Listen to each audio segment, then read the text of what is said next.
Today's podcast is about places you can't go and people who went there anyway.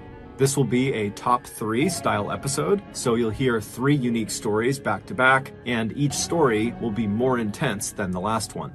The audio from all 3 stories has been pulled from my YouTube channel, which is just called MrBallen, and they have each been remastered for today's podcast. The links to the original YouTube videos are in the description. The first story you'll hear, which is the number 3 story on today's list, is called The Limpopo, and it's about a waterway in South Africa that locals refuse to go near. The second story you'll hear, which is the number 2 story on today's list, is called No Way Out, and it is the definition of what a worst-case scenario looks like in the rugged top end of Australia. And the final story you'll hear, which is the number 1 story in today's list, is called Black Water.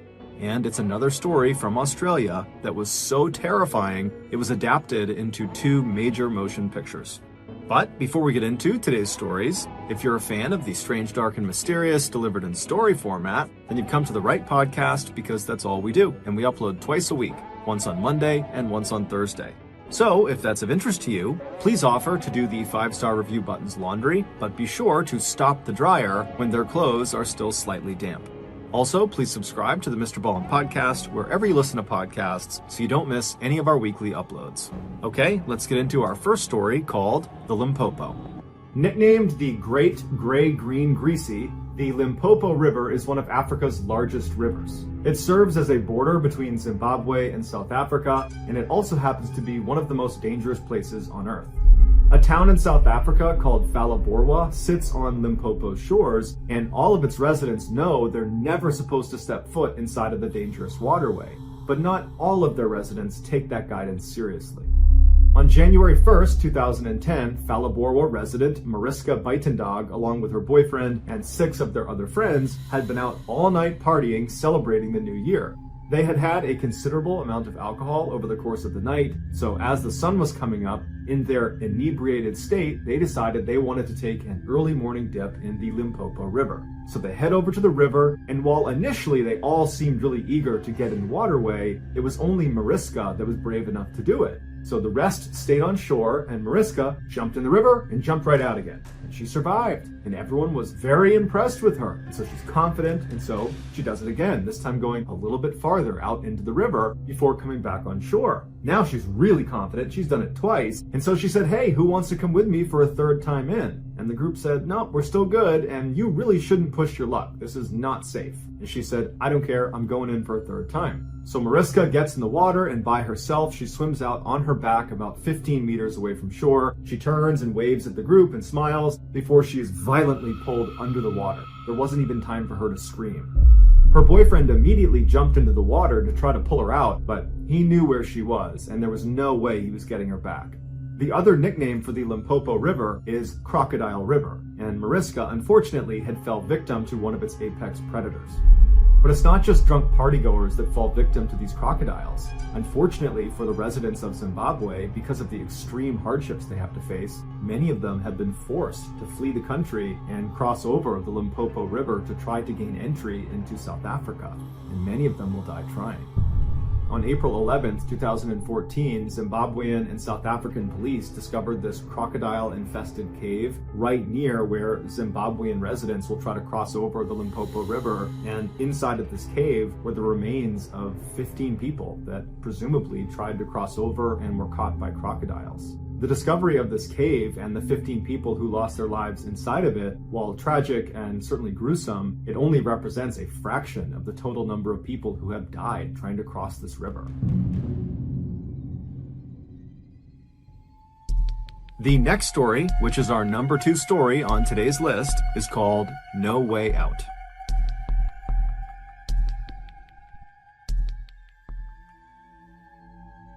In 1986, 35 million Americans went to see the brand new movie Crocodile Dundee, which was a comedy that starred this very capable and rugged Australian crocodile hunter who goes to New York City. One of the 35 million Americans who saw this film was a 24-year-old model from Virginia named Ginger Meadows. And after seeing this film, Ginger felt inspired to actually go to Australia to see it for herself because it looked so amazing in this movie.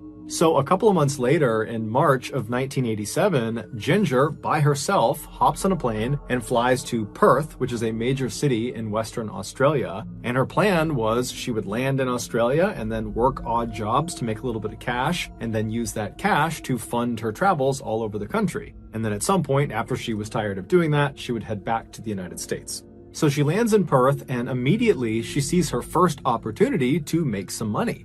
There had been this huge sailing competition in the city leading up to the weekend she arrived there, and so she saw all these luxury yachts anchored at all these docks along the coastline, and Ginger's thinking to herself, you know, these huge ships, they have crews that work on them basically full-time. Maybe one of these boats could use an extra set of hands. And so Ginger, who was very friendly and outgoing, she went right down to one of these docks, and she stopped in front of the very first yacht she saw, which was this huge luxury 100-foot yacht, and she introduced herself to the captain of this boat, and she said, hey, you know, can I hitch a ride with you guys to the next place you're going, and in exchange, I'll work for you. And as it happened, the captain was actually looking for another crew member to assist their chef. And so he said, okay, well, can you cook? And Ginger said, yeah, I'm a great cook. And he said, okay, well, you're hired. You can be the chef's assistant. And so Ginger, she climbs on board and she meets the rest of the 5 other crew members, including the chef who she'd be working with. And the chef's name was Jane, and those two would become very close. And then shortly after Ginger had come aboard, the captain cast off their lines and they headed out to sea.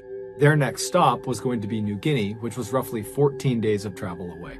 After about a week at sea, the captain realized they were dangerously low on fresh water, and so he decided to take a detour and turn east and head inland along this river system that would bring them to this large freshwater pool, which he also knew had this huge waterfall that dumped down into it. And so he figured they could go right underneath this waterfall and fill up their jugs with all this fresh water and then head back out and they'd be good. So on the morning of March 29th, the captain anchored the yacht out at sea near the mouth of this river system, and then he lowered the yacht's dinghy, which was a smaller, more agile boat. And once that was in the water, he, Ginger, Jane, and the rest of the crew, they hop in this dinghy along with all these large empty water jugs, and they begin making their way towards this river. And so they're traveling up this river for a little while, and then finally they get to this huge freshwater pool, and right in front of them is this amazing waterfall, and everybody is just totally awestruck by this waterfall. It's like a gem in the middle of nowhere, because they're in very rugged Australia at this point. And so the captain, he brings the dinghy right near the base of the waterfall, and one by one they hold up their water jugs and they fill them with fresh water, and then they're about to turn and go back out to sea and get back on their yacht when the captain thinks to himself, you know what, we've been at sea for 7 days straight, it's been very monotonous, maybe it would be a good thing to stick around here for a little bit longer and maybe even hike up to the top of this waterfall and enjoy the view and kind of enjoy the scenery before we head back out to sea. And so he says to his crew, hey, do you guys want to go to the top of this waterfall? And everyone agrees it's a great idea, with the exception of Jane. She did not feel like hiking to the top of this waterfall. She said she would stay down in the dinghy and wait for them. Now, this pool is basically surrounded on all sides by just pure cliff face. There really is no place to land this dinghy. There's no flat surfaces. You basically have cliffs that go directly into water, and then also you have the river that feeds back out to the ocean. So the captain brings the dinghy right up against the cliff face right next to this waterfall, and he and Ginger and the other crew members not named Jane climb out of the dinghy onto this cliff face, and they begin climbing, literally climbing up this wall towards the top of the waterfall. Now, everyone was able to do it except for Ginger. She kept slipping on the rocks. It was very steep. It seemed kind of dangerous. And so at some point, she abandons the idea and goes back down to the dinghy with Jane, and the captain and the rest of the crew, they continue up towards the top. And so as Ginger and Jane are sitting in the dinghy watching the other crew members making their way up, they start feeling a little bit left out, and they're like, you know what? Let's try to find an alternate way up to the top of this waterfall. And so they begin scanning out across this pool at the other cliffs kind of surrounding it, and it looked like on the very other side of the pool, there was a less severe cliff face that maybe they would have an easier time climbing up. And so the two women, they jump into the murky brown water and begin swimming directly across this pool towards this other cliff. And when they make it about a third of the way, Jane suddenly stops, and Ginger notices and turns around and looks at Jane, and she's like, what's going on? And Jane would tell her, you know, something just feels off. This doesn't feel right. Let's go back to the dinghy. Let's just forget about this. But Ginger is like, come on, we're so close, let's just keep going. It'll be awesome once we get to the top of this waterfall. And so Jane, she's totally hesitant, but she says, okay, fine. And they both continue to swim. And then all of a sudden, they hear their captain, who is now on top of the waterfall, screaming down to them to get out of the water right now. And they notice he is pointing down at the pool in a direction slightly away from where they were. And so they're looking up at him and they're following his finger down to the part of the pool he's pointing at. And they see there is this tidal wave of water coming towards them. It is a 12-foot long saltwater crocodile that has noticed them, and it is charging straight at them. Now, Jane and Ginger knew they were too far away from the dinghy to be able to swim to it before this crocodile was going to reach them, and so their next best choice was just to turn and swim towards the nearest cliff face, because again, there is no place to get out of the water. There's only cliffs. And so they swim towards this cliff face, which is right on the edge of the bottom of the waterfall, and so water is landing on them, and they reach the cliff face, and they're trying to climb up and pull themselves out of the water, but there's nowhere to grab onto. It's all totally slick, there's no good handholds, and so all they have is this little ledge that is in the water that they're standing on, but they're still halfway into the water. And so after they struggle for a minute trying to pull themselves out of the water and they realize they can't do it, they both just turn around and they lock arms and they look out through the water that's falling down in front of them into the pool, and they see this crocodile has followed them and it is now stopped right on the other side of the water that's falling down, and it's just staring at them with its mouth wide open. And the two women are looking at it, they don't know what to do, and the captain and the other crew members, they see what's going on, and they're trying to climb down as fast as they possibly can to try to rescue them, but it's going to take several minutes at least before they get down to the dinghy. And so Jane and Ginger, they're totally aware of this, and they're just staring at this crocodile, screaming at it, trying to get it to go away, and at some point, the crocodile does just close its mouth and sink below the surface. But now they don't know where it is, and this causes Ginger to completely panic, and she lets go of Jane's arm and she dives into the water off to the right and attempts to swim away from the crocodile back over to the boat. But Ginger only made it 2 strokes before the crocodile suddenly re-emerged underneath her and grabbed her by the waist and pulled her under the water.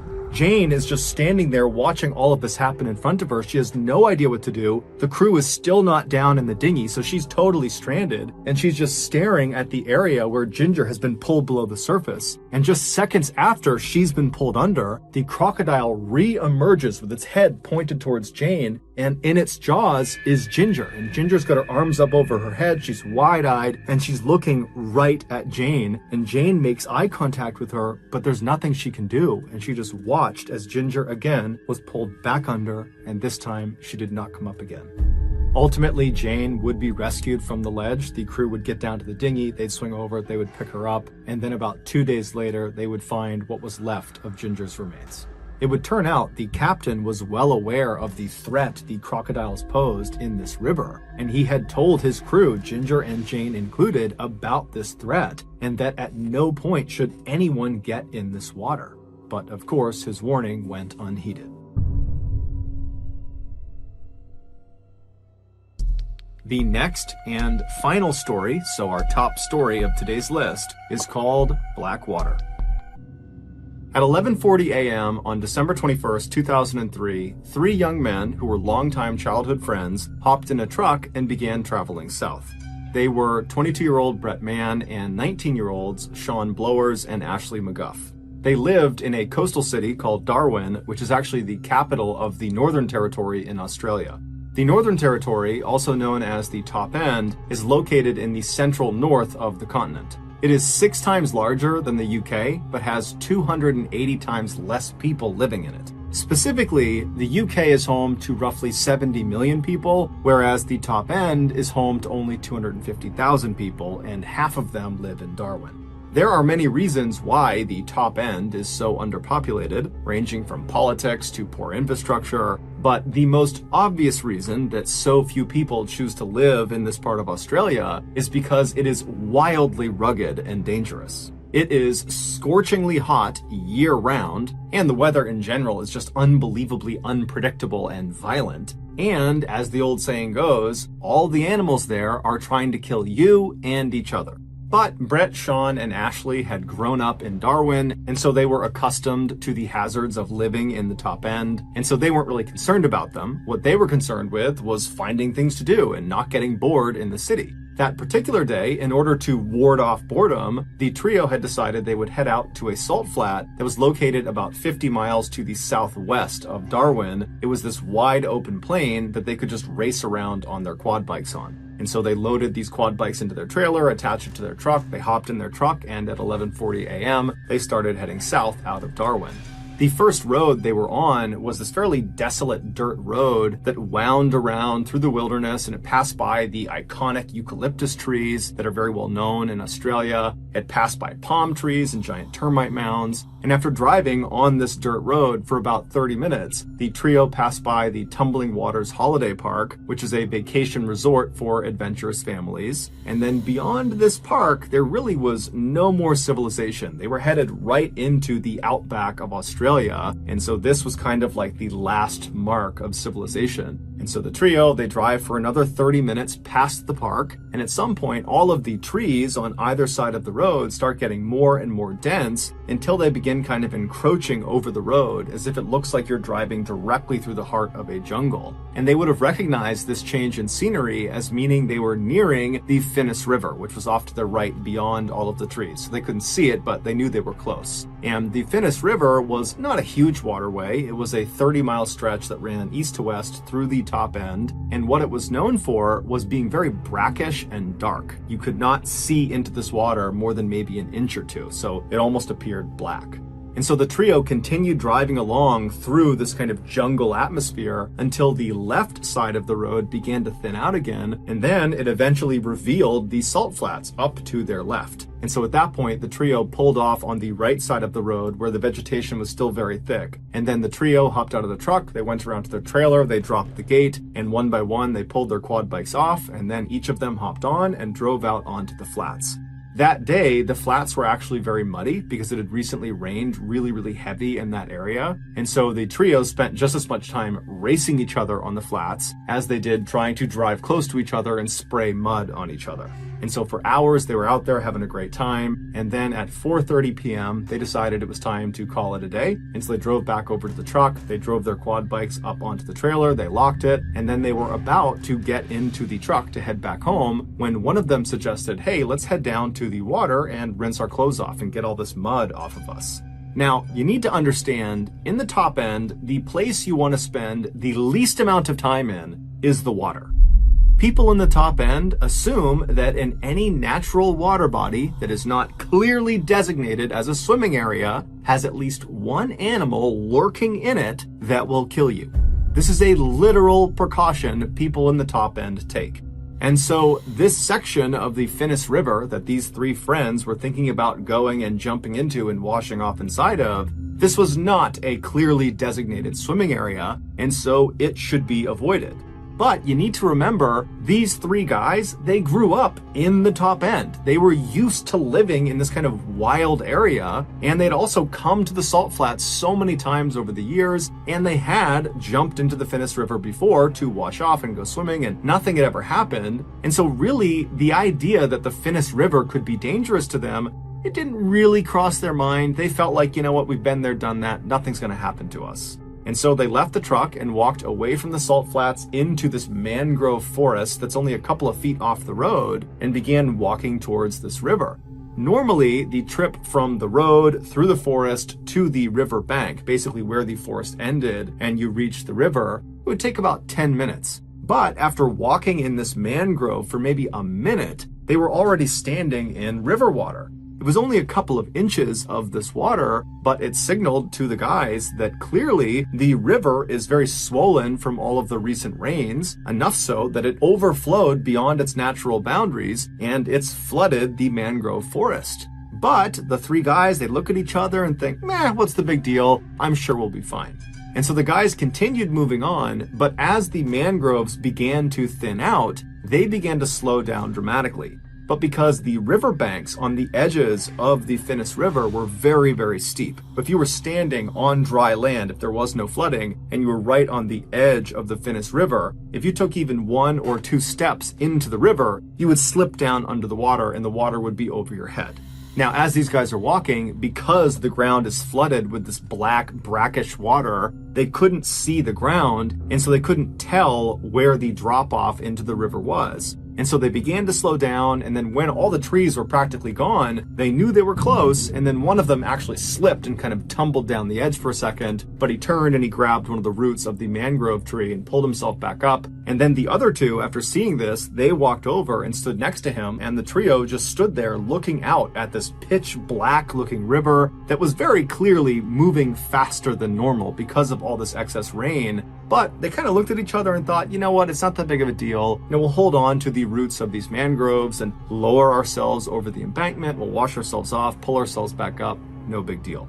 And so they each turned around and grabbed a root of one of the many mangrove trees that marked the edge of this forest. And while holding on, they would lower their lower half down past the embankment until they were submerged. They rubbed all the mud off of themselves, being very careful not to let go of the mangrove at any point. And then as they were about to finish up and pull themselves back up and get back to their truck, when Brett loses his balance and somehow lets go of the mangrove root and slips down the steep embankment, and suddenly the current takes him away from his friends and out to the middle of this river, and before long he's getting pulled downstream. And so he yells out to Ashley and Sean, who had their backs turned to him. They turn around, they see their friend, and they instinctively leap into the river to try to go get him and help swim him back to the side. Now, all three of them were very competent swimmers, and so this was not a high panic situation. This was more like a inconvenience and maybe a little bit funny, and so that's why they left in no problem. They figured, worst case scenario is we'll drift somewhere down there and we'll get out and we'll walk our way back to our car. But as soon as Sean and Ashley were free floating in this river, they felt how strong this current was, and it was way stronger than they were anticipating. And so they actually started to get a little bit worried, and they looked up ahead of them, and Brett, who had been in the water for, 10 or 15 seconds before they leapt in, he had already moved way farther downstream than them. And so they decided, we have to get out, but we need to get to Brett first. We all need to get out at the same place. And so they decide they're going to swim downstream, meet up with Brett, and then get the heck out of that river as fast as they possibly can. And so they yell out to Brett hey, we're coming to get you. And they start swimming as fast as they possibly can. And with the help of the current, they manage to get all the way up to Brett relatively quickly, maybe a couple of minutes. And when they reach him, Sean and Ashley go in front of Brett. And then the three of them, they stop actively swimming and they allow the current to just kind of carry them downstream. And as they're drifting, they begin scouting the left side of the river for a solid clump of mangrove trees they can swim into. Because unless there's something to grab onto on the edge of this river, they can't pull themselves out. And so at this point, the trio is definitely uncomfortable being in the water because of how strong that current is, but they're confident they're going to find a viable landing spot and they're going to get out of here and it will be a great story. And so Sean is in the front, Ashley is right behind him, and then Brett is behind Ashley. And they're all about an arm's length away from each other. And they're drifting down this river for a couple of minutes. They're looking on the left side for a viable landing spot. And then all of a sudden, Ashley just yells out, "Hey, I see something in the water. We need to get out. Find the nearest tree. Get out, get out, get out." And so Sean, he starts panicking. He doesn't even turn around to see what's going on behind him. Adrenaline kicks in and he swims as fast as he possibly can to a tree that's popped out of the river. It's literally growing in the middle of the river. And so he swims up to this tree. He manages to climb up to the first fork of the tree, which is maybe 6 or 8 feet above the water. And as soon as he's up there, he turns around and looks down and he sees Ashley. He reaches down and he hoists Ashley up to the first fork with him. And then the pair turn around again to grab Brett, but Brett's not there. And so they look around, they're thinking, okay, did Brett not make it to the tree? Did the current pull him around? Is he at some other tree? They're yelling out for him. They're looking for him, but there's no Brett. And so they're talking to each other, Ashley and Sean. They're saying, hey, did he call out? Did you hear something? Did he give some indication about where he was going? And they're saying, no, I don't know where he is. And so they start climbing up the tree a little bit and trying to look down and up the river to see if maybe they can see him. And then all of a sudden, Sean notices something yellow flash beneath them in the water. And so he looks straight down and he sees this yellow thing down there. So he nudges Ashley and he says, look. And so Ashley looks down, and as they're looking, they're about 10 feet off the water at this point. They see this yellow thing start rising up to the surface. Now, the water is so dark, they really can't tell what anything is unless it is at the surface. And so they're watching this yellow thing, and suddenly it comes out of the water, and they see it's Brett. He's got his yellow jacket on. That's what they saw. And Brett is in the mouth of a 13-foot-long saltwater crocodile. He is face down, and his left side is being held in this animal's mouth, and he's not moving.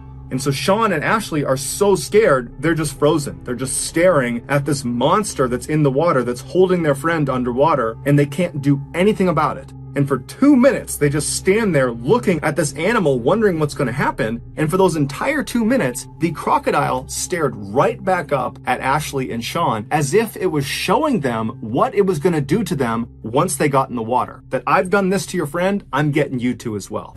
And so they're staring at this animal when suddenly it just kind of goes underneath the water back down into the black abyss, and it, along with Brett, just disappear. Ashley and Sean are so terrified that they can't even grieve for their friend. They can't feel sad for him. It's like they just go into survival mode. And without saying anything to each other, they just start climbing up this tree as fast and as far as they possibly can. And they only manage to get up maybe a couple more feet to 2 more branches. One's at about 10 or 12 feet off the water, and the other is at about 15 feet off the water. And so Sean makes it onto the lower branch, and then Ashley makes it onto the slightly higher branch. And then once they're situated on their branch and one arm is firmly wrapped around the trunk of the tree, they're able to kind of breathe for a second and take stock of their situation. And even though, of course, the elephant in the room here is that their friend was just eaten by a crocodile, but it's like they can't process that yet. Instead, they start talking about, okay, well, our families, they're going to recognize our absence, and they're going to tell the police, and the police are going to launch a search, and they're going to come find us.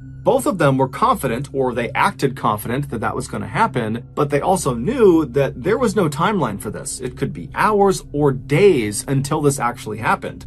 And so as these two teens are sitting on their branches, the reality of their situation really started to come crashing down on them. Because yeah, they're safe in this tree, but how long can they possibly stay in this tree for? I mean, eventually they're going to need to fall asleep. And if they fall asleep, are they going to fall out of the tree and land in the water with this crocodile? I mean, they just didn't know how this was going to turn out. And so as the two began comforting each other, reassuring each other that, oh no, it's going to be just fine. Someone's going to find us tonight, or tomorrow will be just fine. As they're doing that, Ashley suddenly stops talking to Sean and just looks straight down. And so Sean realizes what Ashley's doing, and he matches his gaze, and he looks straight down, and at the base of their tree in that black water is the 13-foot-long saltwater crocodile. It's back, and it no longer has Brett in its mouth. They have no idea where Brett is. He's just gone.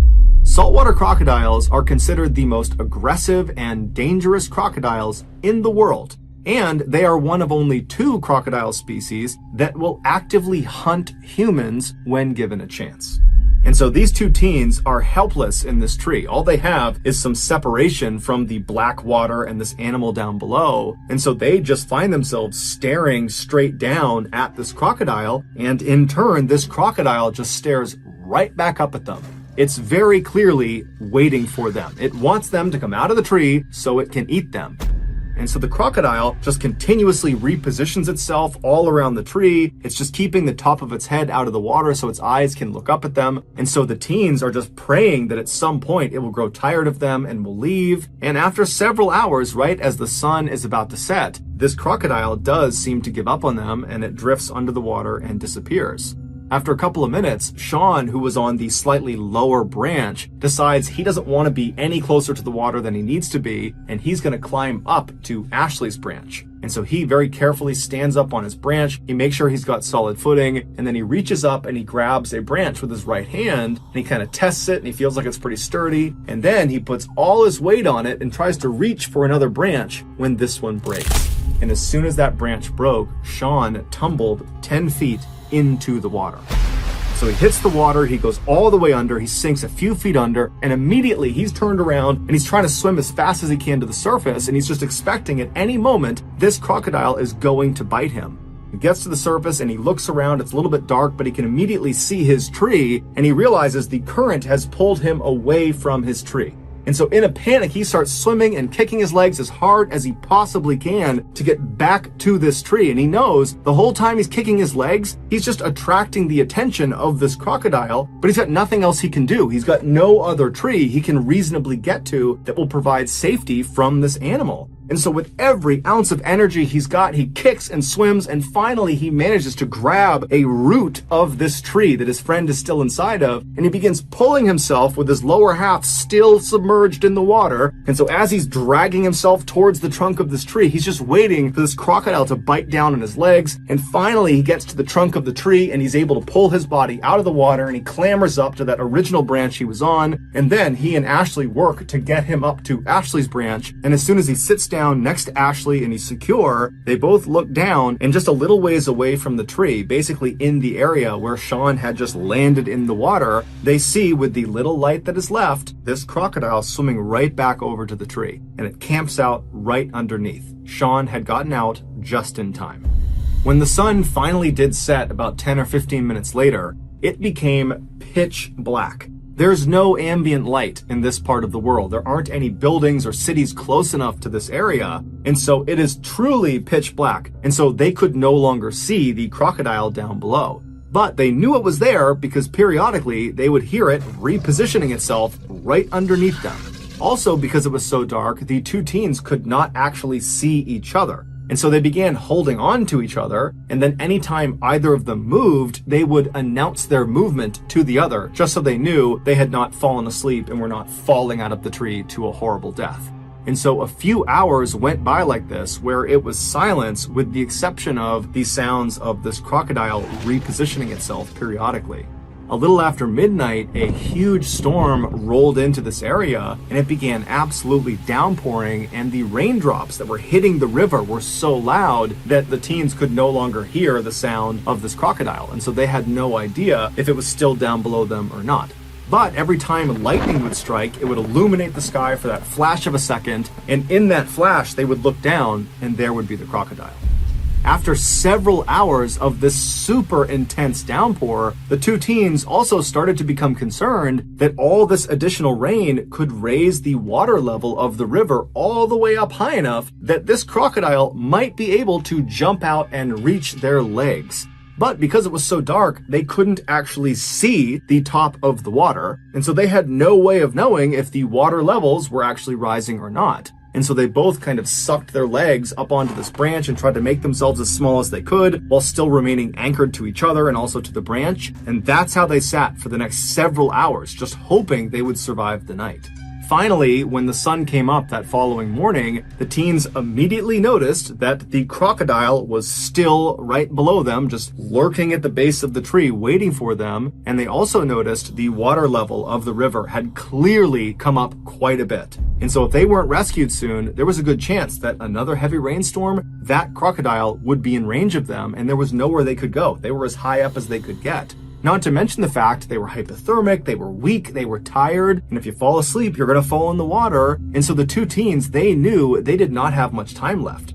Luckily, at 10 a.m. that morning, they heard the sound of a police officer who was out in the mangrove forest. It turned out their families had recognized their absence. They had called the police, and that morning a search had been launched. They had found their truck and then had been walking down the river yelling out to them, and then they finally did find them. Initially, when they located these two teens stuck in the tree, they called in a helicopter to hover over them and lower down a ladder that could climb back up. But when the helicopter got close to this tree, the rotor wash from the spinning blades, it practically blew the boys out of the tree, and this crocodile was still in the water. The rescuers could see it, the boys could still see it, and so there was this fear that the helicopter would literally send them into the water to their death. And so they had to abandon the helicopter approach. However, the blades of that helicopter did ultimately scare this crocodile, and the crocodile swam away. And so as soon as the helicopter was off station, they had a boat come in, and the boat got right underneath the two boys. They jumped down into it, and they were brought to safety. The two boys were brought to a hospital where doctors determined they were physically okay, but both of them were severely traumatized from what they had just been through. The second story you'll hear is called Inside a Nigerian Death Factory, and it is about the horrible thing that was discovered inside of a warehouse in the middle of a Nigerian forest. But before we get into today's stories, if you're a fan of the strange, dark, and mysterious delivered in story format, then you've come to the right podcast because that's all we do. And we upload twice a week, once on Monday and once on Thursday. So if that's of interest to you, please offer the 5-star review button a free acupuncture session. But once they're lying down, give them a full body allergy test. Also, please subscribe to the MrBallen podcast wherever you listen to podcasts so you don't miss any of our weekly uploads. Okay, let's get into our first story called Graphic Content. If I told you to picture the Amazon rainforest in your head, you would likely picture a dense tropical wilderness full of amazing and exotic animals. And you'd be right, that is a good representation of the Amazon rainforest. But what a lot of people don't know is that the Amazon rainforest is also home to a massive city. It's called Manaus, and it sits right in the middle of the Amazon rainforest, right along the Amazon River. And it happens to be one of the most violent places in the entire world. All it takes in Manaus is simply walking down the wrong street or crossing the wrong person, and you can get shot or stabbed in broad daylight, and there's virtually nothing anyone can do to stop it. In 1989, a 31-year-old former police officer named Wallace Souza decided to make a TV show about what it was actually like to live in his hometown of Manaus. And unlike other crime shows in Brazil that often censored out the most graphic content they covered, Wallace decided he wasn't going to do that. He wanted to expose the harsh reality of life in Manaus, and he felt like the only way to do that was to show everything. And so that year, he launched this show, which he called Canal Livre, which translates roughly to free channel. And true to form, there was no filter on what went on the air. And so this show was shocking. Viewers were given a front row seat to freshly murdered victims that are lying out in the road and slumped over chairs in restaurants and behind steering wheels. And the cameraman would zoom in on their fatal injuries, and they would zoom in on the faces of these people that have just died. Every gratuitous detail, every blood spatter, every grieving family member of the victim who's crying out in pain, all of it was shown on this TV show. And then, in between these very dark and violent segments about gang killings and drug deals gone wrong, Canal Livre also had a much lighter side. They would bring on local artists to talk about what they're working on, to maybe try to sell some of their goods. The show would also focus on down-on-their-luck families that needed help raising some money, and so the show was designed to get people to donate. And then also, for really no reason at all, there was a segment on the show where this puppet character would get into a fight with a man selling bread. It was a totally bizarre and shocking spectacle, and the people of Manaus loved it. And then eventually, the people of Brazil loved it. I mean, this was an extremely popular show. Because Wallace was often on camera on Canal Livre, he became very famous and very recognizable. And so when he would walk around Manaus, people would see him and literally just start clapping and cheering for him. And as he and his show became more and more popular across South America, Wallace decided he didn't just want to report on crime, he wanted to fight crime. So, on air, Wallace began berating the government for not being able to protect its citizens, and he berated the police for not being able to catch the criminals. And then off the air, Wallace campaigned for and was elected to political office in Manaus, where he continued to push hard to reduce crime in the city. And so it wasn't long before Wallace went from just being a relatively well-known TV host to being one of the most beloved and influential and trustworthy people in all of Brazil. However, over the years, there was one strange thing about his show, Canal Livre, that people just couldn't wrap their heads around. This oddity was most obvious in a now famous episode of Canal Livre that aired sometime in the mid-2000s. This episode opens with a Canal Livre reporter making their way through a jungle, and there's a cameraman filming them from behind. And this reporter, they're very carefully walking through, kind of pushing branches out of the way and high-stepping over all the underbrush. And then at some point up ahead, you see there is a clearing, and there is a third person standing in this clearing, and they're clearly looking straight down at something on the ground that we can't see. But this third person is very occupied with whatever is on the ground. And so eventually this reporter makes their way through the jungle into this clearing, and then as soon as the cameraman gets into the clearing as well, he looks down at what is on the ground. And what you see is what appears to be a log that has previously been lit on fire because it's still smoking and it's black and it's charred. But as the cameraman zooms in, you see there are hands on this log. So you realize it's not a log, it's a human being who's obviously deceased. And based on how badly charred they are and how much they're still smoking, you realize very quickly that this person must have been on fire very recently as probably just a couple of minutes ago. Like right before the camera got here, this person was on fire. And so as you're kind of seeing this shocking image, the reporter suddenly talks about this person like he knows all the details of them already. He says, this person, it's a man, and they were not shot to death, they were doused with gasoline and burned alive. But at this point, the police had not come out. They had not seen this dead person yet. And so it made no sense that the reporter would have all this information on hand because no one knows this stuff yet. And based on just looking at this person's body, it was too badly burned to be able to tell whether it was a man or whether they had been shot or not, or whether gasoline was used. But when Wallace was questioned about where he and his reporters got their information from, he just said, look, we're a very popular show and people call us often before they call the police, and they give us information about what's happening in the city. And we have a huge team. We watch the police headquarters, we listen to the police's radio, we watch the morgue, we have loads of informants all over the city. And so we just get our information really, really quickly. And this answer was enough until 2008. That year, in October, the police arrested a former Manaus police officer who just went by the name Moa, and they accused him of 9 murders. And so they throw him in jail. But Moa, despite the seriousness of the charges against him, seems totally unfazed. It was obvious he had some sort of powerful connection outside of prison, some person or some entity that he fully expected was going to, at any moment, swoop in and magically get him out of prison. But that didn't happen. Moa just continued to sit in jail, and at some point that began to sink in that he was kind of on his own, and so he began to talk. And the story he would tell would shock Brazil. Moa would admit to having killed some people, but he would tell police, look, I'm just the assassin. The person who hired me for these killings is Wallace Souza.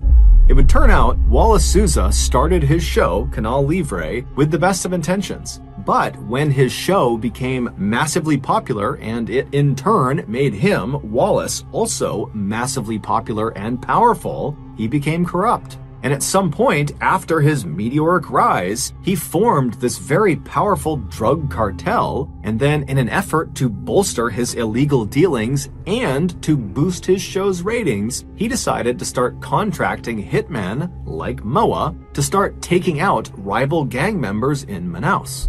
And he would tell the hitman how he wanted them killed and where he wanted them killed and at what time. And then after the hitman agreed to do this, he, Wallace, would go tell his camera crews exactly where to go and at what time so that they would be arriving at the murder scene literally right as it was happening or right afterwards, allowing them the opportunity to get all the gory footage before anybody else. It would take the police a year to finally compile enough evidence to charge Wallace with murder, but they would do it in October of 2009, and eventually Wallace would turn himself in. However, he denied everything. And then before he went to trial, he would die of a heart attack in prison. And so we never actually got to learn the full extent of what exactly Wallace Souza had done, how many people he had had assassinated, and how many of them were shown on his TV show. But we do know that at least 3 of his assassination victims were shown on his TV show, one of them being the person that was found out in the jungle. They really were a man. They really had not been shot. They had been burned alive with gasoline at Wallace's discretion. But in the end, the person who paid the highest price for the Canal Livre killings was Moa, the hitman who blew the whistle on what was going on with the show. On New Year's Day in 2017, a crime syndicate overran the prison where Moa was being held. Now, they had lots of targets of people they were going there to kill, and one of them was Moa. They were furious with him that he spoke to police and gave up information about the drug trade in Brazil. And so eventually, this angry mob of gangsters made their way over to Moa's cell, and when they found him, he was pressed up against the back of his cell wall, basically as far away from the bars as he possibly could be, and he began pleading for his life, and this horde was not having it. They were only there to kill him. And so they all have machetes and knives, and they're looking at him through the bars, and they say, we're going to come in there, we're going to cut you to pieces. And so then they start banging on the door, they're trying to hack the lock open, and Moa, he can't do anything. All he can do is kind of just keep himself all the way to the back of the cell and hope they don't get in. And eventually, they can't open the door, and they know it. And so they do the next best thing. They reach through the bars with a lighter and they light Moa's mattress on fire. And so Moa was trapped. He had nowhere to go, and so eventually the fire reached him and he burned alive.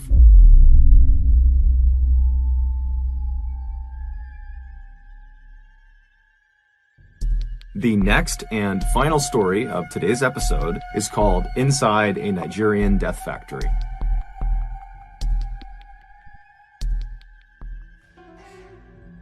In Nigeria, motorcycle taxi drivers are called Okadas, and in Ibadan, which is one of Nigeria's biggest cities, home to 3.5 million people, there are a lot of Okadas. However, despite their massive numbers, these Ibadan Okadas are actually a fairly tight-knit community made up primarily of young men. And so in early 2014, when 2 of these Okadas went missing, the community immediately found out about it and was really concerned. And when the police did not appear to be doing much to actually go out and find these 2 guys, the community of Okadas decided to launch a search of their own. Basically, as they went about their day, driving around the city, dropping fares off, all of these Okadas would be going down side streets and looking in back alleys and checking all over the city for their missing members. But despite their best efforts, they never could find them. Then, on March 22nd of that year, a 3rd Ibadan Okada vanished. He was a young man named Lanre Sidiku, and unlike the other 2 riders who went missing while they were at home, Lanre went missing while he was working. Lanre was part of a group of Okadas within the city who all kind of met up on the same city street, and that's where they stayed throughout the course of their day, trying to wave down fares as they came up. And so everyone in that meetup point all knew each other, and so they all knew Lanre. And on the day he went missing, they recalled seeing him driving away from this meetup point with 2 passengers on the back of his bike. Now, typically, the rides these Okadas would offer to their passengers were very short. They're only driving them just around the city. And so it was very quickly noticed that Lanre had left and after several hours had still not come back yet. When it was noticed by the other Okadas, they began talking about it and someone said, give him a call, make sure he's okay. And so they called his cell phone and Lanre did not pick up, which was highly unusual, not just for Lanre, but amongst the other Okadas. They always had their phones on because they're looking for new customers and customers could be calling them. And so their cell phone is a vital part of their work. And so his phone is off, they don't really know what to make of that, and then out of nowhere, Lanre actually calls this group of riders. However, he was calling them on his second cell phone. Lanre would keep a work phone and a personal phone, so he was calling them on his personal phone. And so when this other Okada answered the phone and heard Lanre's voice, he put the phone on speaker so the others who were concerned could hear what was going on. And what they heard was Lanre, totally hysterical, screaming into the phone that he needed help. He said that he and 8 other people he was with, who he didn't even know, had been kidnapped, and their kidnappers had brought them to this underground prison cell. They couldn't see anything, but they could hear people walking above them. Lanre also explained that when they had been kidnapped, the captors had taken all of their belongings, but they hadn't recognized that Lanre had this secondary cell phone, which is why he was calling from it. And so in between Lanre's frantic descriptions of what was going on and what had happened to him, these Okadas that received this call, they can hear in the background these other 8 people that are with Lanre in this underground cell screaming out as loud as they can, probably to get the attention of someone, anyone who was above ground who might be able to come down and save them. And so these Okada riders who are getting this call from Lanre, they're horrified and they're trying to calm Lanre down so he can explain where he is so they can go find him. And finally, Lanre, he does compose himself and he gives them really specific directions to this footpath that led into the Soka forest where he said he had been taken. The Soka Forest was a very dense stretch of wilderness right on the outskirts of Ibadan. Lanre would tell them that he had no idea where specifically in the Soka Forest he was. However, he said, if you just keep walking on that path, eventually you'll hear us calling out from underground and you can come and save us. And so as the riders turned on their bikes and they got ready to head out and go rescue their friend, they told Lanre to stay on the line. Let us keep talking to you until we find you. But as they're telling him that, his phone abruptly cuts out. And then when they tried calling him back, his phone was off. About 40 Okadas from Lanre's meetup spot took off together and sped down city streets until they hit this major highway that would take them out of the city. And then once they were out of the city, they went down this other road that brought them right towards the Soka Forest. And then as this road put them right up against the tree line on their left side of the Soka Forest, they all began looking for the 2 burned out cars that Lanre had said marked the beginning of this footpath they were looking for. And so sure enough, they find these burned out cars, they park all their bikes off on the shoulder of the road, and they quickly realize that this really is a footpath only. There's no way they can get their motorcycles onto the path, not only because the burned out cars are blocking their way, but because the path itself is so overgrown with vegetation. I mean, they can barely see the path, let alone drive something through it. And so the men leave their bikes by the side of the road, and then unarmed, they walk past the burned out cars onto this path, and then because it was so narrow, they had to walk more or less in a single file line into the Soka Forest. And so as these men are basically marching into the woods, they're not making any sound, because again, they're trying to listen for the sound of their friend and the other people that have been taken captive somewhere underground. And so they're silently marching through this forest when all of a sudden, the guy at the front of the line thinks he hears something way up ahead. And so he holds his hand up to stop the line, and they all stop and they're trying to listen. And then all of a sudden, about 50 feet ahead of them through the trees, this man they didn't recognize suddenly jumped out from behind a tree. He yelled something at them, and then he raised his gun and began firing in their direction.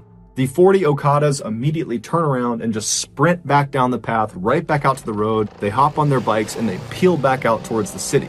When they finally get back to the meetup spot they had all originated from, they realize they can't just leave Lanre and the other people he was with out to dry. They have to go back and rescue them.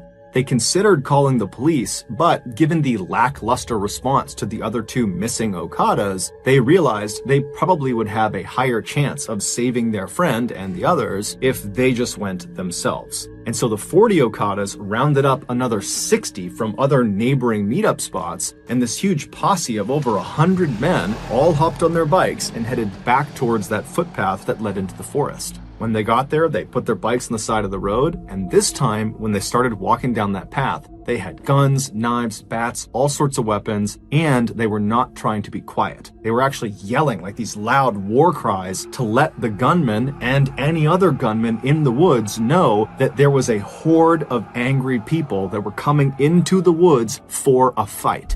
And so as they're marching down this trail, kind of expecting to get shot at any point, it doesn't happen. Instead, after quite a while, they walk out of the thick forest into this huge opening. And right in the middle of this huge clearing is this fairly small river, but it's big enough that it would be very difficult to cross. However, they can see there's a bridge, this kind of crumbling old stone bridge that goes over this river. And then on the other side of the bridge, on the other side of the river, they can see there are 2 dilapidated buildings. The one that is closer to the bridge is this small black shack that has a window looking out towards them. And from their perspective, they're maybe 100 feet away from this shack. They can't tell if anybody's inside of this building. And then the other building was much bigger than the shack. It was this huge kind of broken down warehouse that had big, tall cement walls. And then all around it was this huge chain link fence with barbed wire wrapped around the tops. And so this huge posse of Okadas, they come storming out of the forest and they run over to that bridge, which is the one way across. And as they get on the bridge, they're kind of scanning the 2 buildings. They're not seeing anybody. And then one of the men, they look down underneath the bridge and they actually see Lanre's motorcycle. It's lying on the banks of this river, kind of tucked up underneath the bridge as if someone had stolen it. And so everyone already knows Lanre is somewhere over here. We're going to go find him. And so the men, they get over the bridge, they go to that first building, that black shack, and they open up the door. It's a plywood door, and there's no one inside. but the shack is literally stuffed full of hundreds and hundreds of articles of clothing and shoes. And so after kind of looking this over and not really sure what to make of it, the posse moved on from the black shack and made their way up to the fence right in front of this huge warehouse. And when they reached the fence, they're kind of expecting to be met with some sort of resistance. I mean, the last time they were out here, they got shot at. And so they began yelling into the warehouse for anyone in there to show yourselves, come out here. But it was silent. And so one of the Okadas that was part of the posse had brought along bolt cutters as a weapon to use as a club if he needed to. But as it happened, he began to use the bolt cutters for their actual purpose, and he bent down and actually cut a huge hole in this fence so they could go in and explore this warehouse. And so after a large percentage of this posse had gotten inside the fence line, they began walking around this huge warehouse to try to find an entrance inside. And so as they're walking, the windows that lead into this warehouse, they're too high up, so you can't actually see what's going on inside. It's silent, there's a pretty bad smell, but they don't really know what to make of this. They walk around this structure, and when they get to the very back, they find an entrance. All it is this big rusted piece of tin metal, like sheet metal, that's propped up against a gap in the walls of the warehouse. And so one of the Okadas grabs this piece of metal and he pushes it out of the way. And then as soon as he did that, a few other Okadas quickly stepped through the threshold into the warehouse, preparing themselves to have to fight potentially if there are gunmen or anybody else inside that might want to do them harm. But as soon as they see what is inside of this warehouse, they immediately lower their weapons and just stare in abject horror. According to the locals who lived actually in the forest relatively near where this warehouse was, they said there was actually another way to get to this particular area, to get to the warehouse. There was another path that was very rough, but it was big enough for one vehicle that came in from the other direction. Now, the locals said they didn't use this path at all. They didn't even know where it originated from. But they said for the last 10 years or more, they have seen one vehicle use this road all the time to get to the warehouse. And it was this black Jeep with black tinted out windows. And they said it would typically show up most nights of the week around 8 p.m. And they said it would just go down the road, it would make its way over to the warehouse area, and then around 9:30 p.m. they would hear or see the black Jeep leaving. Now, none of the locals knew who was driving this Jeep, although they knew it was a man. That was really all they knew. And they had no idea what this man did when he got over near the warehouse. However, for the last 10 years, every time this guy was over near the warehouse from 8 to 9:30 at night, they would typically hear screams coming from that part of the woods, coming from the warehouse. And when the locals brought their concerns to police, the police just kind of blew it off and didn't do anything about it, and actually told the people, don't worry about it. And so over the years, the locals had kind of just accepted that this man in his black Jeep and the screams coming from this warehouse were just a part of life. And so no one even reported it anymore. Had the police followed up on the locals' concerns about this Jeep and the screams, they would have discovered that that warehouse was actually a storage facility for a very in-demand and very illegal product. And that man who drove that black Jeep, he would take this illegal product and he would bring it back with him in batches and he would sell it on the black market. When this posse of 100+ Okadas pulled that metal door aside and they stepped into the warehouse, they were not met with any resistance. Anyone that had been there, any other gunmen or guards or anything like that, they had fled when they heard the sound of this massive posse whooping and yelling on their way in. And so as these Okadas are standing inside of the structure surveying what's in front of them, the first thing they noticed is right in the middle of the structure on the ground is this cement slab. It's about 4 feet by 4 feet, and one corner of this slab was elevated slightly by some rocks that had been placed under it, kind of propping it up, pitching it on an angle. And then just off of the side of the lowest point of the slab was this wooden bowl that had dark stains inside of it that was positioned in such a way that if you put water on the slab, the water would drain off of that corner directly into this bowl. Basically, it was there to catch any runoff from whatever was happening on this slab. Around this cement slab, all over the dirt floor, were bones, some with meat on them. And then beyond the bones and beyond the slab, all around the perimeter of the inside of this building were extremely malnourished, catatonic people chained up to the walls. These people were the highly in-demand, highly illegal product. More specifically, their body parts were the product. In Nigeria, a stunning number of people believe that certain magic potions and charms will grant you wealth and success, and in some cases, infinite life. But the catch is, the herbalists who will perform the magical rituals and give these potions and charms to people that pay for them, they often require human body parts for them to work. And so human body part factories, like this warehouse in Soka Forest, were established in order to meet the high demand of people that needed these parts. And so the way it's believed it worked at the Soka Forest warehouse was the man in the black Jeep. He would get orders from people that wanted specific body parts for their magical potions and charms and whatever else they needed, and he would make a list of those parts, and then at 8 p.m. he would show up at the warehouse and he would communicate with the people that worked at that warehouse, and they would determine out of all the captives they had who had the parts they needed, and then after figuring out which captives were going to be used that night, they would go into the main section of the warehouse, and one by one, they would unchain these people, they would drag them to the center of the room, and in full view of all the other captives, they would put them on the slab, known as the slaughtering slab, and they would hack off the required body parts, and they would bag them up, put them in coolers, and then the man with the black Jeep, he would take those parts and he would leave, and then the person who's just been butchered, if they were still alive and might have a chance of surviving, they'd just be brought back to the wall and chained up again. If they did not have a good chance of survival, then they'd be brought to the very back of the warehouse in the back rooms where they would be discarded. Now, the means of execution varied, but in the back rooms of this warehouse, they found a makeshift guillotine, which cuts off people's heads, and they also found a large crocodile that was chained up. And so it's likely that those were at least two of the methods used to discard of the people they could no longer harvest organs from.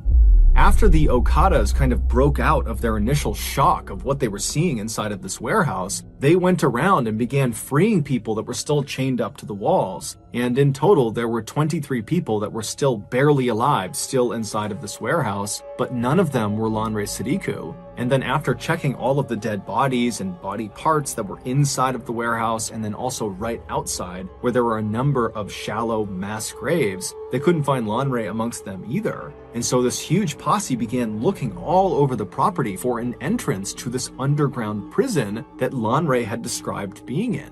But they couldn't find it, and so eventually this posse made their way back over to the survivors who were being tended to by locals that had come over, and they asked the survivors, are you aware of any underground prison cells somewhere around here where other people were being held? But the survivors either didn't know or just were unable to speak anymore. And so later that day, when the police did come out because word got out about this huge find out in this forest, the posse went to the police and begged them to please begin digging up this entire property. We need to find the entrance to this underground prison cell. Lanre and 8 others, and who knows how many others beyond them, are trapped underground in these cells, and we gotta get to them. But the police just kind of refused and immediately just demolished the warehouse. And then after kind of cordoning off that area for a couple of days, the police basically just left and stopped caring about it altogether. And so the Okadas once again came together as a community and would spend the next several weeks going back out to this forest and just manually began digging up all over this entire property in hopes of finding their friend and the rest of these people that were trapped underground. But they never did. And so we don't know what happened to Lanre and the other people who were trapped in that underground cell. We don't know what happened to the other 2 Okada riders who went missing right before Lanre did, although it's generally assumed they most likely were kidnapped as well and probably met a similar fate. We also have no idea how many people were butchered inside of the Soka Forest warehouse. However, given the massive amount of clothing and shoes inside of that black shack, it's believed the total number of victims is easily in the hundreds. No one has ever been officially held accountable for the atrocities that took place in the Soka Forest. However, a couple of days after the warehouse was discovered by the Okada posse, the posse was back digging, looking for Lanre, when they discovered there was this man who was there who was kind of walking around acting suspicious, and so the posse confronted him, and it would turn out this guy had several human tongues in his pockets, along with dozens and dozens of cell phone SIM cards. And so, assuming he was part of whatever happened there, the Okada posse proceeded to kill the man on sight.